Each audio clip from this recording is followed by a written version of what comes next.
Alright guys, tutorial number 43, and in this lesson, of course, if you guys couldn't predict, I'm going to be coding this while chatting method.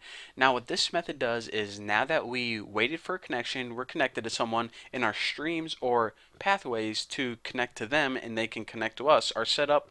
This is the code that you write whenever or pretty much this is the code that's going to be running during your conversation with them.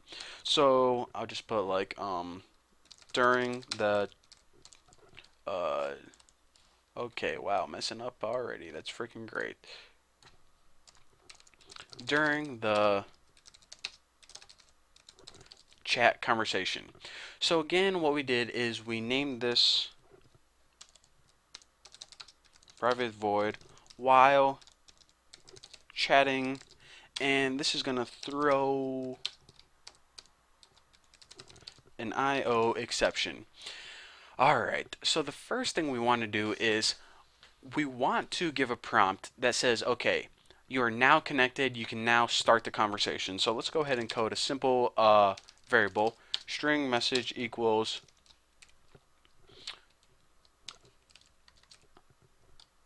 you are now connected.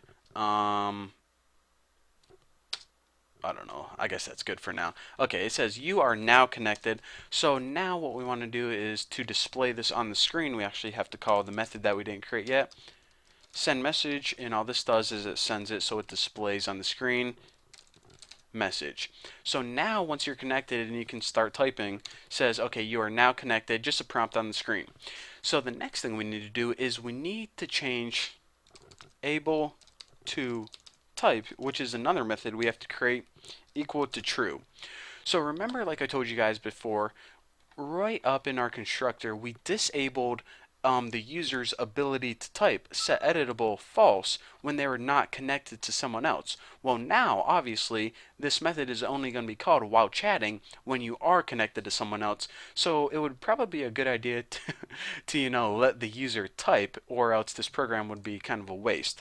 So what this method is going to do, we're going to create this method and this method later on, but it's going to allow the user to type stuff into that text box. So now what we need to do is during the conversation, we're going to be putting everything into a do while loop. Now, you guys probably thought that you never ever would use a do while loop, but this is one instance where you would use one. So you pretty much want to do something or have a conversation while pretty much the client wants to, while you both want to. So what we're going to do is we're going to listen for a message from the client, and this is how you look at strings, equal to client end. And as soon as you start the program and start having a conversation, then this is going to make more sense. But basically, if they ever want to, stop talking to you for some reason, I don't know, maybe you're boring, not interesting, then they can send you the message END. So if the user types END and sends you that message, then the program is going to stop. So basically, you're going to have a conversation with them, and whenever they want to end it, just type END, and then it breaks out of this loop and it ends the conversation. So first of all, let's go ahead and code the method to have a conversation, because unfortunately it's a little bit more in depth than just this little comment that says have a conversation right here. We actually need to put this in a try catch statement. So try, and guys, this is only like 2 lines of code, so don't think I'm going to do anything too confusing. Alright, class not found exception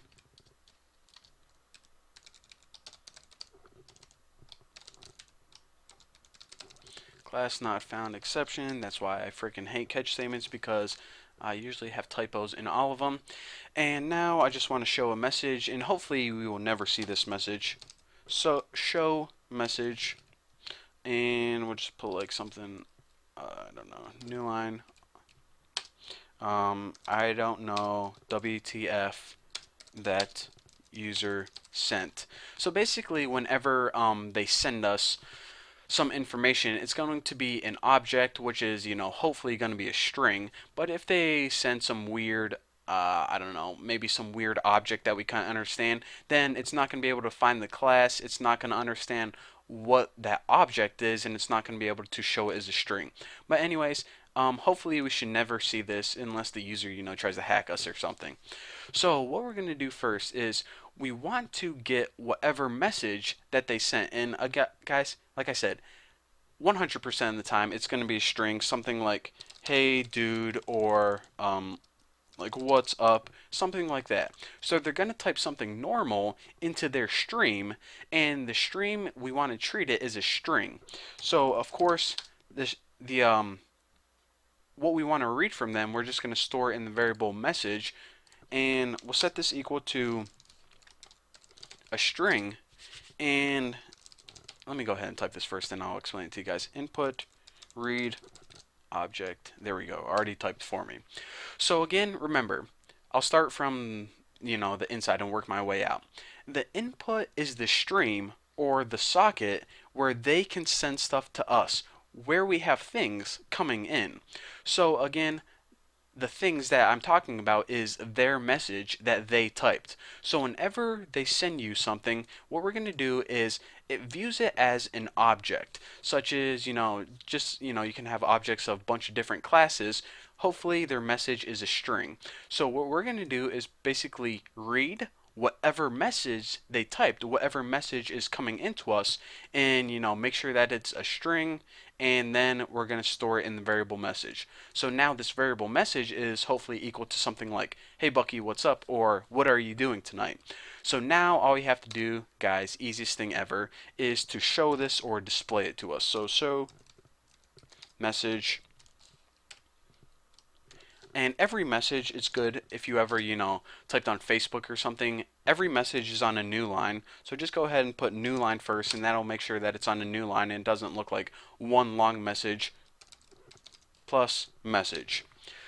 So again, to recap one last time, again, we're getting errors because we didn't create these methods yet, but these methods take like, 5 minutes to create. So when you are chatting or during your chat, the first thing, and I have a little typo right now, you are connected. The first thing that you do whenever you know that you're good to type, it's going to say you are connected. So once you're connected to someone else, it's going to run this loop as long as the user doesn't type end. Once they type end, then your conversation is over, the program shuts down. But while you're having a conversation, you're going to try to read the messages from them.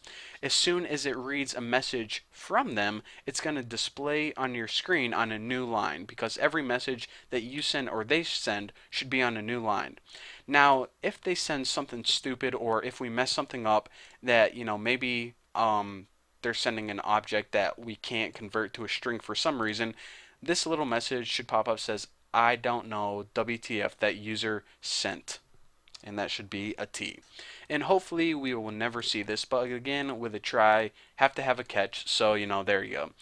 But anyways, thank you guys for watching. In the next tutorials, what we can do is we need to code one more housekeeping method called close crap, which is basically going to shut down, whenever you disconnect with someone, you have to close down the streams and the sockets, all that housekeeping stuff. And we're going to be coding the show message and able to type method. And then I think we're able to, start this baby up and test it. But anyways, thank you guys for watching. Don't forget to subscribe, and I'll see you guys in the next video.